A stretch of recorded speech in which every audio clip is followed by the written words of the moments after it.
Hi hello welcome to సుమాస్ కుమకుమాస్ అండి. నేను రవ్వ ఇడ్లీ చేస్తున్నానండి. అందుకు గాను ఉద్దిపప్పు బాగా నానబెట్టి తీసుకున్నానండి. దీన్ని పిండిలాగా ప్రిపేర్ చేసుకుంటానండి మిక్సీ జార్లో వేసుకొని. ఉద్దిపప్పును పిండిగా ప్రిపేర్ చేసుకున్నాను కదండి. ఇప్పుడు రవ్వను కూడా తీసుకుంటున్నానండి. రవ్వను తీసుకున్నానండి, ఇడ్లీ రవ్వను. నేను ఇదే కప్పు మెజర్తో 2 కప్స్ వచ్చేసి ఉద్దిపప్పు తీసుకున్నానండి.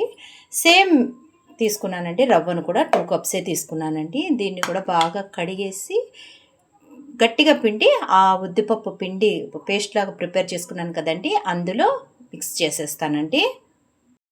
చూసారుగా అండి, రవ్వనంతా బాగా గట్టిగా పిండుకొని ఇందులో వేసేసానండి. ఉద్దిపప్పు పట్టుకున్నాను కదండి, మిక్సీ జార్లో వేసి పిండిగా ప్రిపేర్ చేశాను కదా, అందులో కలిపేసానండి. ఇప్పుడు సాల్ట్ వేసి కలిపి మూత పెట్టేస్తానండి.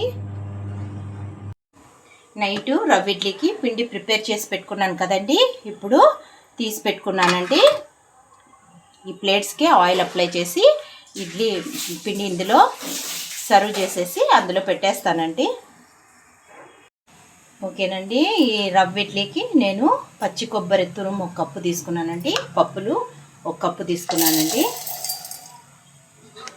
శనక్కాయ పప్పులు 1 కప్పు తీసుకున్నానండి. పచ్చి కొబ్బరి తురుము 1 కప్పు తీసుకున్నానండి. 6 ఒట్టిమిర్చి చేస్తున్నానండి. అలాగే తెల్లగడ్డ పీసులు 5 వేస్తున్నాను. 1 ఆనియన్ కట్ చేసుకున్నాను కదండి, అది కూడా ఇందులో యాడ్ చేస్తున్నాను. 1 టేబుల్ స్పూను జీలకర్ర, ఉప్పు తగినంత వేస్తున్నానండి. ఎండు కరివేపాకు కూడా యాడ్ చేస్తున్నానండి. పుదీనా ఆయిల్లో ఫ్రై చేసి తీసుకున్నానండి, అది కూడా ఇందులో యాడ్ చేస్తున్నాను. మిక్సీ పట్టుకుంటానండి.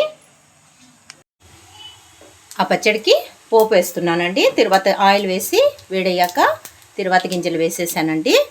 ఒట్టిమిర్చి కూడా వేస్తున్నాను, కరివేపాకు వేస్తున్నాను. పోపు పచ్చళ్ళకి టర్న్ చేస్తున్నానండి. ఇంతేనండి, ఇది కేరళ స్టైల్లో చేశానండి నేను. చాలా టేస్టీగా ఉంటుంది. నేను చూపించిన ప్రాసెస్లో మీరు కూడా ట్రై చేయండి.